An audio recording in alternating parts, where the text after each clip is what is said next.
اللهم صل على سيدنا محمد يا رب صل وسلم دائما ابدا على حبيبك. پوچھتا بہت ہوں مگر عمل نہیں کرتا. جیسے حج ورزش کرنی ہے, جاگنگ کرنی ہے, رات کو پوری پلاننگ کر لوں گا مگر حج نہیں. مجھے کیا اسٹیپ لینا چاہیے؟ پہلا قدم اٹھاؤں اور عمل کروں. میں نے پورا جمعے کا بیان اس پہ کیا ہے کہ ڈائری پہ لکھنا سیکھو. جو باتیں آپ نے کرنی ہے ایک ڈائری پہ لے آؤ کہ یہ میں نے کرنا ہے, اور پھر ایسے ہی لے آؤ اٹرم پٹرم. یہ نہیں کہ ترتیب سے لکھنا شروع کرو ورنہ لکھا ہی نہیں. جو کرنا ہے نا اپنے فیوچر میں, جو آپ کی ضرورت ہے وہ آپ ڈائری میں ڈال دو. یار مجھے یہ بھی کرنا ہے, یہ بھی کرنا ہے, یہ بھی کرنا ہے, یہ اٹرم پٹرم جو کڑپڑ آتا ہے نا لکھ دو اس کے اوپر. پھر یہ ایک دن میں نہیں ہو جائے گی پلاننگ, ذہن میں رکھنا. ہو سکتا آدھا گھنٹہ 1 گھنٹہ آپ کو جو آپ کے دماغ میں وہ ڈائری میں لکھنے میں ہی لگ جائے, اور کوئی پلاننگ نہ ہو تو کوئی بات نہیں, کل اس سے آگے سے شروع کر لینا. سمجھ رہے ہو؟ پھر آپ نے کیا کرنا ہے, ان میں کون سے کام پہلے کرنے ہیں, کون سے. یہ تو پورا ٹائم مینجمنٹ کی ایک ورکشاپ ہوتی ہے, وہ ٹائم لینڈر والے کرواتے ہیں. وہ یمین الدین نام ہے نا سلیمان احمد صاحب کے, آج کل جو وہ بڑی زبردست ورکشاپ کرواتے ہیں, اس کو اٹینڈ کر لیں ایک دفعہ. یمین الدین انٹرنیٹ پہ سرچ کریں گے آ جائے گی. وہ بہت خاندانی ورکشاپ کرواتے ہیں. سلیمان احمد صاحب کروا رہے ہیں, آج کل نہیں کروا رہے مجھے نہیں پتا. ٹائم لینڈر لکھیں گے نا اس پہ LENDER, تو وہ یوٹیوب پہ ان کے وہ ورکشاپ کرواتے ہیں. اس کا خلاصہ یہی ہے کہ آپ ڈائریوں میں چیزیں اتاریں اور دماغ میں نہ رکھیں. پھر آپ کہیں کہ یار ورزش شروع کرنی ہے, کیوں نہیں ہو رہی ہے؟ کب تک چھپو گے پیڑوں کی آڑ میں؟ کبھی تو ملو گے لنڈا بازار میں. اسی طرح اگر زندگی گزری تو ایک دن مر جاؤ گے. کولیسٹرول اتنا بڑھ جائے گا, ڈاکٹر کہیں گے اب آپ بھاگے نا تو آپ کے گھٹنے خراب ہو جائیں گے, اتنا وزن بڑھ جائے گا, تو اس سے پہلے بھاگ لو. تو پھر آپ کہیں کہ یار یہ رکاوٹ کیا بن رہی ہے, اس کو لکھیں. رکاوٹ یہ بن رہی ہے صبح بہت سستی ہوتی ہے, صبح دل نہیں چاہ رہا ہوتا, تو چلو مغرب کے بعد شروع کر دو. صبح جو کام کر سکتے ہو وہ کر لو بھائی. صبح نہیں ہو رہی نا, فائدے مند تو صبح ہی ہے. نہیں ہو رہی تو جب ہو رہی ہے اس ٹائم پہ کر لو یار. مغرب یا عصر کے بعد مجھے سستی نہیں ہوتی, عصر کے بعد کر لوں گا. اچھا, شیطان پھر یہاں آ کے کہتا ہے عصر کے بعد بھی, کیونکہ پوستی پناہ ماشاء اللہ پاکستانی قوم آپ کو پتہ ہے. آپ نے ڈائری میں لکھ دیا بھائی صبح ہمت نہیں ہوتی, عصر کے بعد کروں گا میں, یہ آسان ہے میرے لیے. عصر کے بعد بھی نہیں ہوگی مجھے پتہ ہے, عصر کے بعد بھی نہیں ہوگی. پھر آپ عصر کے بعد کہو گے بھائی اس سے بہتر ایک سموسا کھا لو, چائے پی لو. تو آپ پلاننگ یہ کرو کہ یار عصر کے بعد بھی نہیں ہوئی, وجہ کیا ہے؟ وجہ یہ کہ ابے سوچو وہاں جا کے دوڑو گے پارک میں, تو یار ایسا کرو دوڑیں گے نہیں, پارک میں واکنگ کر لوں گا میں 15 منٹ, یہ تو ہو جائے گا نا. تو یہ لکھ دو کل واکنگ کروں گا خالی. جاگنگ کے تصور سے روح کانپ رہی ہے. تو آپ پھر کیا ہوگا پتہ ہے, پھر آپ ابے 20 منٹ کون واکنگ کرے گا یار, اس سے بہتر ہے وہ جو میرا دوست آیا ہوا ہے اس کے ساتھ ادھر ہی بیٹھ کے, کیونکہ وہ کون سا واکنگ کے لیے آپ کے ساتھ جائے گا. تو پھر آپ نے کیا کرنا ہے یار, 15 منٹ بھی نہیں ہو رہی نا, ایسا کرو پارک کا ایک چکر لگا کے آ جاؤں گا بس. تو جو ہو رہا ہے نا وہ کر لو. اس کا فائدہ یہ ہوگا کہ اگلے دن آپ کے اندر اس سے زیادہ کی صلاحیت پیدا, بولو. میں نے 20 دفعہ تجربہ کیا ہے, میرا جاگنگ کا بالکل دل نہیں چاہ رہا ہوتا تھا. بعض دفعہ بھائی یار سستی ہو رہی ہے, جوتے پہن کے میں نے ارادہ کیا میں جاؤں گا پارک میں نا, جاگر پہن کے گیٹ کو ہاتھ لگا کے آ جاؤں گا بس. آج چونکہ ایسا ہوتا ہے بعض دفعہ موڈ ہی نہیں ہو رہا ہے یار, سستی, اور کوئی وجہ نہیں ہوتی, وہ ویسی سستی. انسان کے ساتھ یہ حوال ہوتے ہیں, ہر ایک کے ساتھ ہوتے ہیں. تو میں نے تجربہ کیا ہے, شوز پہن لو بس آپ, اور بولو میں پارک کے گیٹ کو ہاتھ لگا. لیکن اب آدمی وہاں جاتا ہے تو کہتا ہے چکر لگا لو یار, کر لو بھائی, ٹھیک ہے نا. جم کبھی کبھار جانا ہوتا ہے, ہم جاتے بھی نہیں پابندی سے, لیکن جس دن اسکیجول میں ہوتا ہے کہ آج جانا ہے, بہت یہ سب کام نا نوجوانوں کے شروع کے بڑے جوش ہوتے ہیں. میں نے دیکھے بڑے لڑکے آتے ہیں جم جا رہے ہیں, اور اسپیڈ بریکر بنا لیا نا بہت سارے یہاں پہ, تو 4-6 دن کے بعد پھر سستی شروع. اصل میں وہ ٹائم ہوتا ہے کہ اب آپ نے اس کام کو کنٹینیو کرنا ہے یا نہیں کرنا. تو زیادہ کے چکر میں تھوڑا مت چھوڑو, تھوڑا سا کرو گے تو آپ کو وہی موٹیویشن مل جائے گی. کئی دفعہ ایسے ہوا ہے, میں جم گیا, میں نے کہا بس ایک دفعہ نا وہ یوں پلی کھینچ کے آ جاؤں گا میں, آج ہمت نہیں ہو رہی. لیکن جب آدمی جاتا ہے تو آدمی کہتا ہے یار پراپر پوری ایکسرسائز کرو جو آپ کا معمول ہے. تو سستی کا علاج یہ ہے کہ شیطان آپ کو بیوقوف بناتا ہے کہ یہ کام بہت مشکل ہے. آپ شیطان کو ٹوپی کراؤ, آپ بولو میں کون سا پورا کام کر رہا ہوں بھائی, میں تو گیٹ کو ہاتھ لگا کے واپس آ رہا ہوں. بچپن میں گھنٹی بجا کے بھاگ جاتے تھے نا, تو پارک کی گیٹ کو ہاتھ لگا کے واپس آ جائیں گے.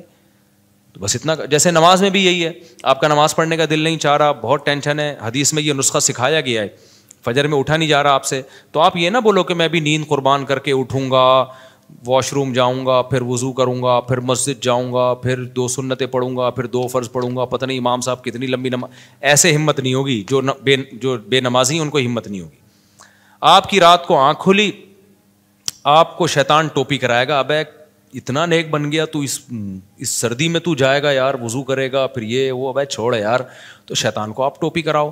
آپ شیطان کو بولو میں اس ٹائم پہ بس اٹھ کے بستر پہ بیٹھ جاؤں گا, اس سے زیادہ میں کچھ بھی, میں ایک دفعہ بیٹھوں گا 5 منٹ بیٹھ کے دوبارہ لیٹ جاؤں گا. تو جب 5 منٹ بیٹھ جاؤ گے تو پھر شیطان کہتا ہے لیٹ جانا, تو نے تو 5 منٹ کا بولا تھا. تو آپ نے شیطان کو ٹوپی کرانی ہے. آپ نے شیطان کو بولنا ہے, اردو میں بات کرو شیطان سے. شیطان کو آپ نے بولنا ہے کہ یار جب اٹھ ہی گیا ہوں تو واش روم جانے میں کیا جا رہا ہے, تھوڑا ریسٹ ریلیکس ہو جاؤں گا. عام طور پر صبح کے وقت تھوڑی بہت پیشاب کی حاجت ہر ایک کو ہوتی ہے عام طور پہ, نہیں تو یار جا رہا ہوں واش روم کو, نلکے کا ہاتھ لگا کے آ جاؤں گا. تو آپ ایک دفعہ واش روم سے فارغ ہو کے آ جاؤ. پھر شیطان کہا لیٹ جانا, کہا میں لیٹ رہا ہوں, صرف وضو کروں گا, وضو کر کے لیٹ جاؤں گا بس, اور کچھ نہیں کرنا میں نے. میں آپ کو یقین سے کہوں آپ صرف وضو کرو, اس کے بعد آپ بالکل فریش. بولو گے یار وضو بھی ایک دم, شیطان مایوس ہونے لگتا ہے. شیطان بولتا ہے بھائی اتنی ٹوپیاں مجھے آج تک کسی نے نہیں کرائی ہیں, کہیں اور جا کے دال گلاؤ, یہ بندہ بہت ڈھیٹ ہے.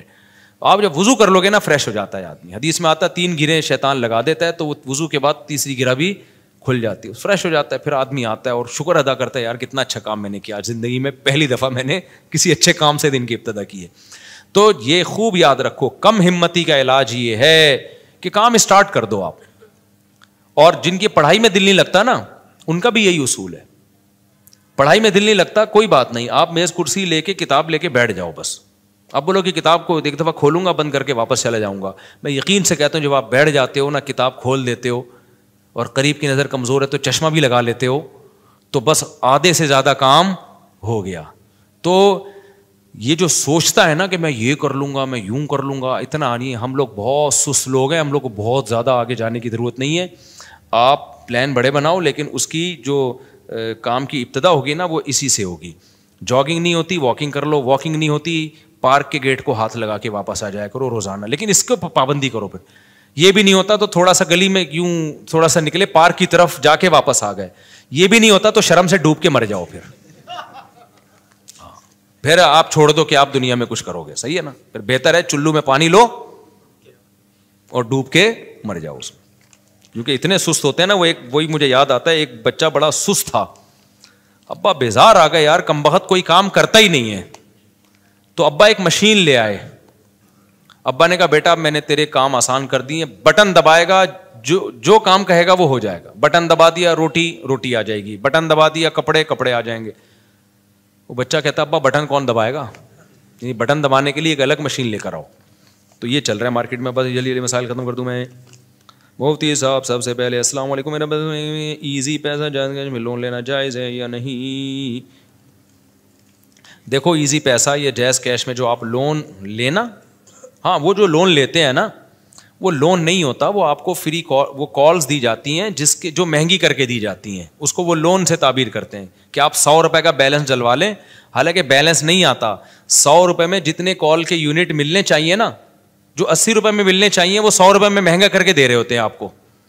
تو یہ لون نہیں ہے, لون تو کوئی پیسہ دے رہا ہو نا, یہ پیسہ تھوڑی, یہ تو آپ کو کالز بیچ رہے ہیں, مہنگی کر کے بھیج رہے ہیں آپ کو کالز کے یونٹ, کیونکہ چیز ہمیشہ کیش پہ سستی ہوتی ہے اور کریڈٹ پہ مہنگی ہوتی ہے. تو یہ جائز ہے, اس میں کوئی حرج نہیں ہے, وہ لون نہیں ہے. ہم نے ہر طرح سے اپنے بھائی کو سمجھا دیا کہ کام کرو, صلواتیں بھی بہت سنائی, وہ آپ کے بیان میں موجود ہیں, ان کی اصلاح کر دیں, کام کر لیں, بیوی بچوں کی ذمہ داری اٹھا لیں. جب وہ کسی کام کے نہیں تھے ان کی شادی کیوں کرائی؟ یہ بھی تو بڑا مسئلہ ہے نا. جب بندہ کچھ کر کے ہی نہیں دے رہا, آپ اپنی ذمہ داری پہ شادی کرا لو گے تو اس کو جو موٹیویشن ایک ملتی کہ یار میں اچھا کماؤں گا تو اچھا رشتہ ملے گا, وہ موٹیویشن بھی گئی, تو اور سست ہو جائے گا. اب جو بھی بیٹھے ہوئے ہیں معذرت کے ساتھ, تو ہمیشہ شادی کرائیں, اپنے خرچے پہ بھی کرائیں, لیکن اس بچے کی جو آپ کو لگے کہ یہ کچھ کرے گا, اس کی اسٹائل سے لگ رہا ہے کہ کچھ یہی نہیں کہ صرف 16 بچے پیدا کرے گا یہ کیونکہ لوگ کہہ رہے ہوتے ہیں کہ آج آپ کیا کام کریں گے؟ بھائی آپ میں 18 بچے پیدا کر کے دکھاؤں گا. تو یہ بھی ایک کام ہے. وہ گلگت میں نہیں، وہ ایک صاحب ملے تھے، ان کے 28 بچے تھے، 4 بیویاں. تو میں نے ان سے پوچھا آپ کیا کرتے ہیں، یعنی اس کے علاوہ اور کیا کیا کام ہیں آپ کے؟ پھر انہوں نے بتایا کہ میں یونیورسٹی میں پڑھاتا ہوں، عالم بھی ہیں، مسجد کے امام بھی ہیں، یونیورسٹی میں بہت سارے کام کر رہے تھے. میں نے کہا یار یہ تو اس کے علاوہ بھی آپ اتنے ماشاء اللہ کام کر رہے ہیں. تو خالی یہ نہیں کرنے، دوسرے کام بھی کرنے ہیں. تو ہم جو فیملی پلاننگ کے خلاف ہیں نا، تو خلاف کا یہ مطلب نہیں کہ صرف یہی کام کو فوکس کریں. آپ نے دوسرے کاموں کے ساتھ نسل کو روکنا نہیں ہے. جتنی اللہ اولاد دے دے تو لے لینی ہے وہ اولاد، اس کے بڑے فائدے ہیں. اچھا بھائی صلوات ہیں، کام نہیں کرتے. بھائی دیکھو اس طرح کے جو لوگ ہیں نا یہ واجب الچترول ہوتے ہیں. میں نے کئی بار ایک واقعہ سنا ہے. میں نے جیسے بتایا نا ایسے پلاننگ کریں، پارک کو ہاتھ لگا کے آ جائیں، اتنا تو کرنا پڑے گا نا، تو آہستہ آہستہ موٹیویشن ملتی ہے. جو اتنا بھی نہ کر رہا ہو اس کا حل میں ایک دفعہ بیان میں بتا چکا ہوں. ہم مدرسے میں رہتے تھے تو ہمارے سامنے ایک چھوٹی سی بیکری تھی. بیکری چھوٹی سی اس لیے کہ کاؤنٹر چھوٹا سا تھا، باقی تو پوری ان کی فیکٹری تھی پیچھے. اس میں وہ میں نے دیکھا پنجاب کی فیملی تھی، وہ بہت اسپیڈ سے کام کر، وہیں وہ باقر خانیاں اور کیکرس انہیں کی وہیں بنتے تھے اور صبح صبح تازہ تازہ ملتے تھے. بڑا ٹیسٹ ہوتا تھا ان کا.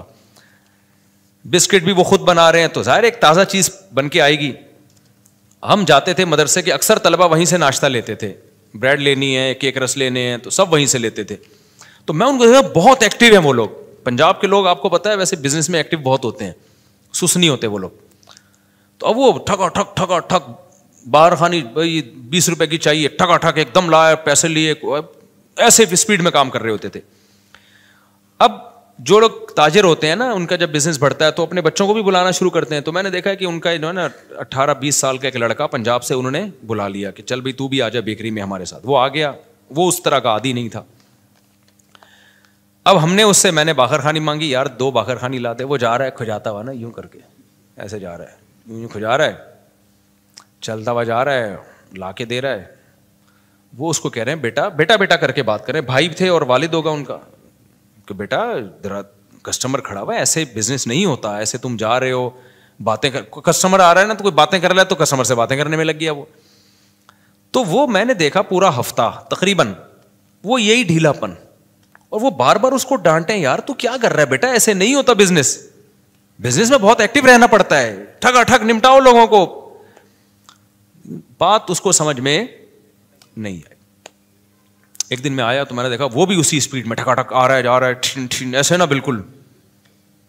تو میں نے کہا یار یہ کیا ہو گیا. پتا چلا کہ جی ان کی فیملی میں یہ رواج ہے کہ شروع میں اس طرح محبت سے سمجھاتے ہیں، نہیں آئے تو کمرہ بند کر کے نا طبیعت سے چترول لگاتے ہیں. تو غالب گمان قریب یقین ہے پرانا قصہ ہو گیا، مجھے پوری تفصیل یاد نہیں، اس کو بھی طبیعت سے انہوں نے دھویا ہے کہ تجھے 1 ہفتے سے سمجھا رہے ہیں بھائی یہ کاروبار کا طریقہ نہیں ہوتا. رڑتا رڑتا جا رہا ہے، وہاں جا کے پھر باتیں کر رہا ہے، پھر کبھی کسی سے، اس کو موبائل تو تھا نہیں، کبھی کسی سے باتیں کر رہا ہے. موبائل ہوتا تو پھر تو بزنس تو بالکل ہی ختم، ٹک ٹاک پہ ویڈیوز دیکھ رہا ہوتا بیٹھ کے. تو وہ طبیعت سے ان کا رواج خاندان میں، پنجاب میں ہوتا ہے، اب بھی ہوتا ہے، طبیعت سے دھو دیا نا اس کو. اس کے بعد ٹھکا ٹھک ٹھکا ٹھک. تو یہاں کوئی بیٹھے ہوئے ہیں بہت معذرت کے ساتھ، تو جو اس طرح کا سست ہونا، تبھی یہ بڑا بھائی اور باپ بہت بڑی نعمت ہے. یہ جو موٹیویشنل اسپیکر سے جو چیز نہیں، اچھا جی یہ موٹیویشنل اسپیکر جو ہوتے ہیں نا، جو بتا رہے ہیں ایکچولی ہم نے اسٹرگل، ان کی بھی پیٹے ہوتے ہیں بچپن میں. ابا نے پیٹا ہوتا ہے ایک دفعہ طبیعت سے تو ٹھیک ہو گئے تھے، تو وہ پٹنے کا واقعہ نہیں بتا رہے ہوتے، یہ بتاتے ہیں ایکچولی ہمیں یہ اسٹرگل کی ہم نے. قوم سست ہے، اس میں کوئی اسٹرگل والا اس ماحول میں پیدا، میں خود بھی پٹا ہوں صحیح ہے نا، جو میں آج باتیں کر رہا ہوں بیٹھ کے، میں بھی بڑا سست تھا، کام ہی نہیں ہوتے تھے، سستی، اسکول نہیں جا رہے، ابا لاتے تھے پائپ پکڑ کے کوڑ دیتے تھے، تو 1 ہفتے کا تک الحمدللہ انرجی پیدا ہو جاتی تھی. 1 ہفتے تک ہم بالکل فٹ فاٹ. پھر آہستہ آہستہ ڈھیلا پن آنا تھا، پھر ابا ایک دم چترول لگا دیا کرتے تھے، کبھی بھائی لگا دیتے تھے. مجھ سے تو ٹی کی ڈنڈی نہیں لکھی جاتی تھی اوپر.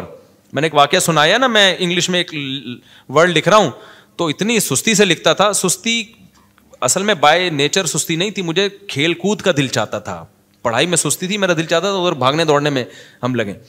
تو میں نے ٹی لکھا ہے سستی میں اوپر کا نا، وہ ڈنڈی نہیں ڈالی یہ والی، خالی یہ والی ڈنڈی ڈالی. تو ایسے میں لکھ رہا ہوں اور اوپر سے ڈنڈیاں چھوڑ رہا ہوں. تو مجھے یاد ہے ایک زوردار چماٹا آیا نا، غیبی چماٹا آیا، ایک دم میں ہل گیا. تو میرے بڑے بھائی نے لگایا تھا تھپڑ. انہوں نے بولا یار تم اتنا کیا لکھو, تمیز سے تو لکھو, ٹی کی ڈنڈی تو ڈالو. اس کے بعد سے آج تک اس واقعے کو, میرا خیال ہے یہ 80s کا واقعہ, میں بہت چھوٹا تھا اس وقت, 87 یا 88 کی بات ہوگی. 88 بہت ونس اپون اے ٹائم, اتنا پرانا تو میں لگ بھی نہیں رہوں گا آپ کو. تو 88 کی بات ہوگی. اس کے بعد سے آج تک سب کچھ بھول سکتا ہوں. جب میں ٹی میرے بھائی بھی یہ واقعہ بھول گئے ہوں گے, جب بھی میں ٹی لکھتا ہوں نا, اوپر کی ڈنڈی آج تک میں نے کبھی نہیں چھوڑی. ہو سکتا ہے کوئی لفظ لکھ رہا ہوں اسپیلنگ غلط لکھ دوں, میں 2-3 الفابیٹ ہی چھوڑ دوں, لیکن جہاں ٹی آئے گا تو پورا آئے گا, اس کے اوپر کی ڈنڈی کبھی بھی. تو کچھ چیزیں ہوتی ہیں جو گھر میں بہت سست ہو نا, ہل کے نہیں دے رہا ہو. آپ نے موٹیویشنل اسپیکر بھی سنا دی, اس کو سب کی تقریریں سنا دی, ہماری تقریر پھر بھی تو بہترین ہے. ایک دفعہ اس کو طبیعت سے دھو ڈالو, انشاءاللہ سیٹ ہو جائے گا. لیکن آج کل بچے بدتمیز اتنے ہو گئے ہیں, بڑا بھائی ڈانٹ دے تو وہ آگے سے جواب دے دیتے ہیں, باپ ڈانٹ دے تو آگے سے جواب دے دیتے ہیں.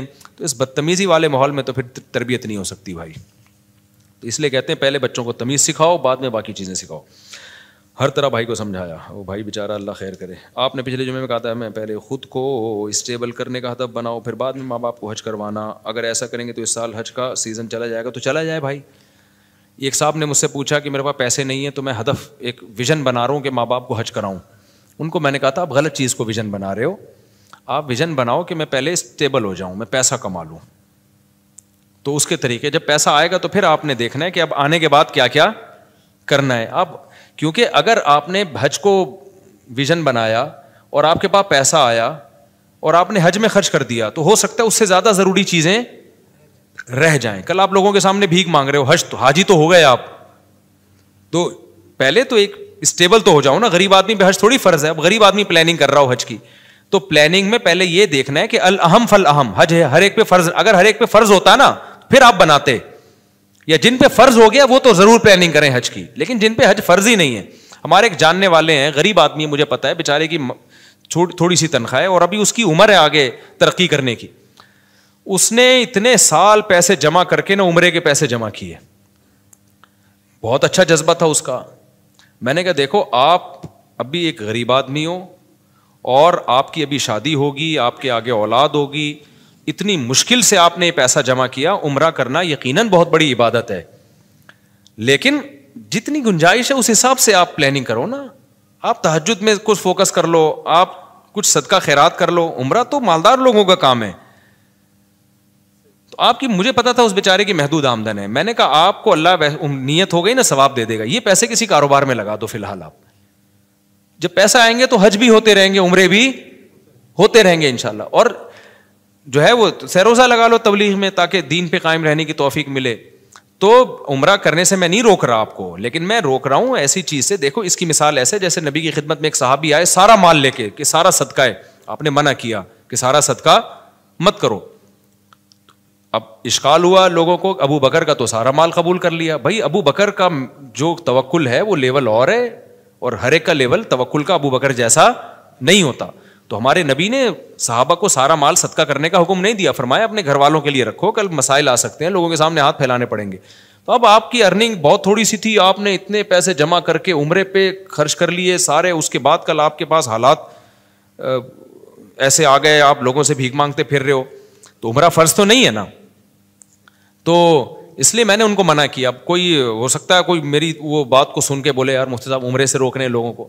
عمرے سے نہیں روک رہے, ہمیں پتہ ہے اس بیچارے کی ابھی کم عمری ہے, یہ جذبہ اس کا اچھا ہے, لیکن اس میں وہ فقہی بصیرت نہیں ہے. کل اس کے حالات, کل ماں باپ اتنے تانے دیتے ہیں آج آپ کے پاس پیسے نہیں ہیں, تو ماں باپ کی آنکھوں کا تارا بھی وہی ہے. تہجد میں دعائیں بھی اس بچے کے لیے ہوں گی جو پیسے کما کے لا رہا ہو. تو فرض ہوتا نا پھر تو کرنا ہی کرنا ہے. جب فرض نہیں ہے تو نوافل پہ وہ پیسہ خرچ کرے جس کے پاس اضافی پیسہ ہو, پھر وہ کرے. پھر آپ حج جب فرض ہو جائے تو حج تو کرنا ہی کرنا ہے.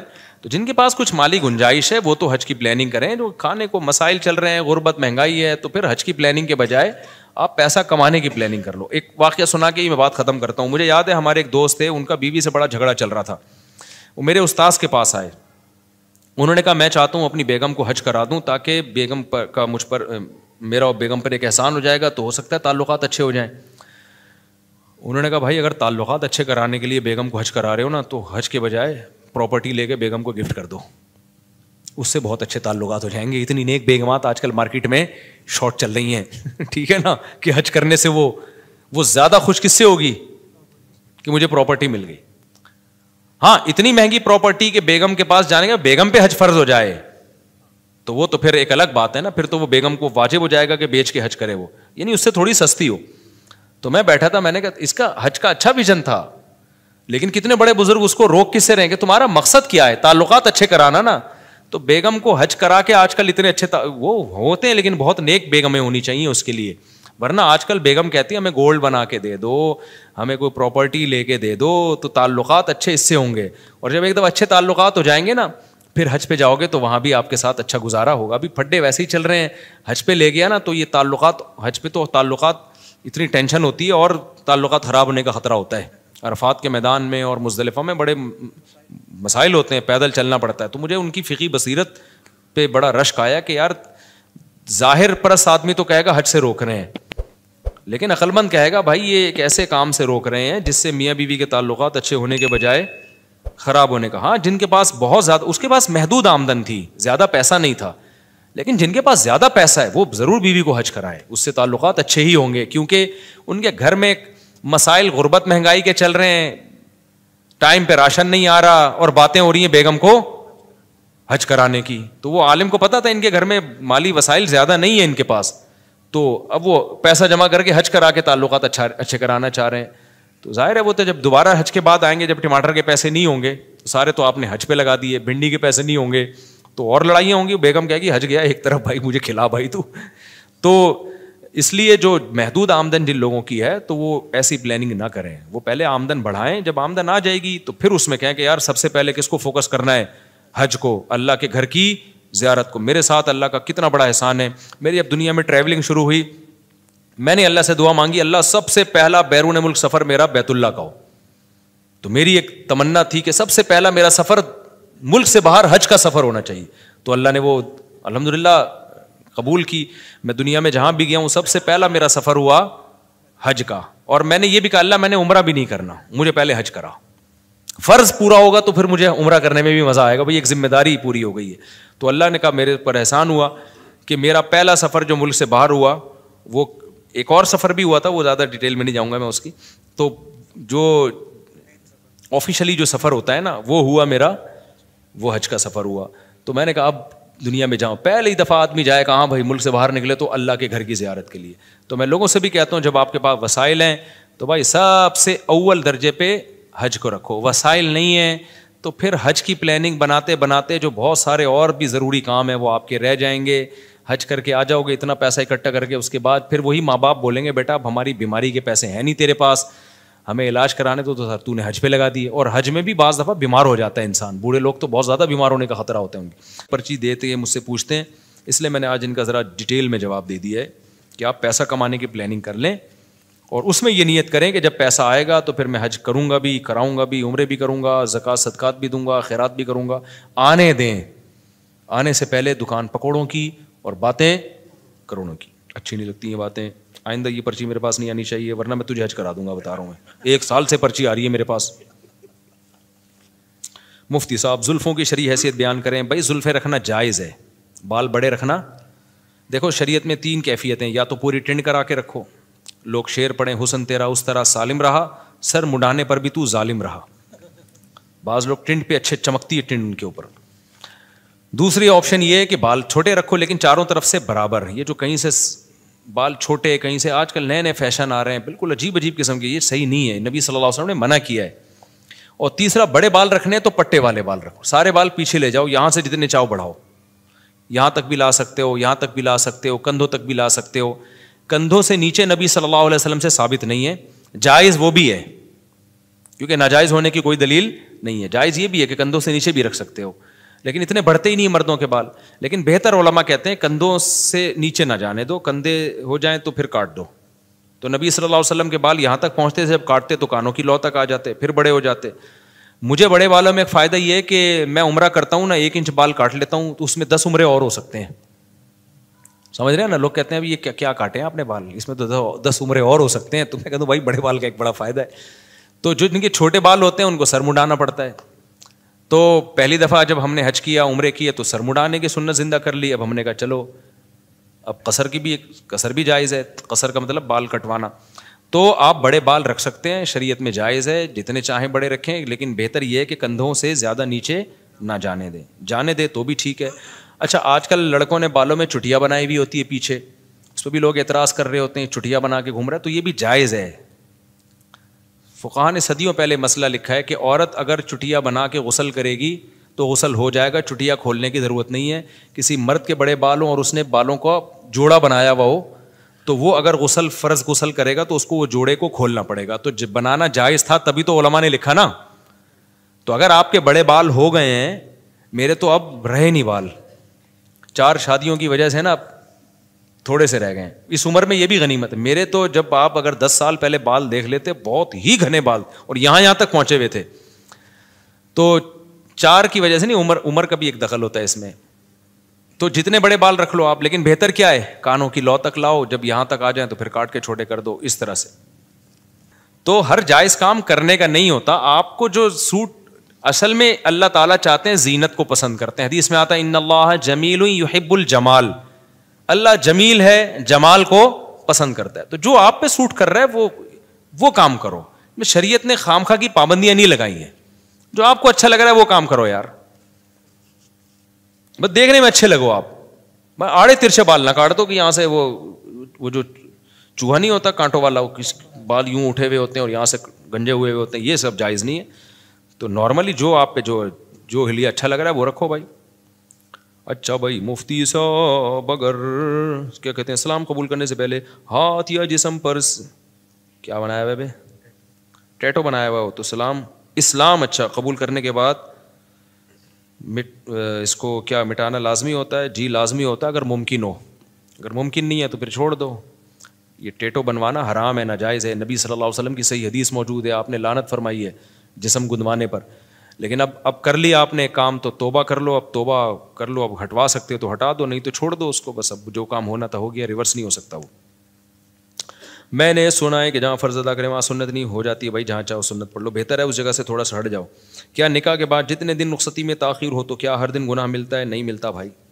آپ کی بیوی ہے, ڈراپ شپنگ میں یہی ہوتا ہے, سودا ہو جاتا ہے, ڈلیوری جو بعض دفعہ 2 دن بعد ہو رہی ہوتی, 3 دن بعد. تو ایسے ہی نکاح میں بیگم آپ کے نام ہو گئی ہے, اب ڈلیوری آپ اپنی انڈرسٹینڈنگ سے آپ کی جب چاہیں رکھ لیں. آپ کیا خیال ہے؟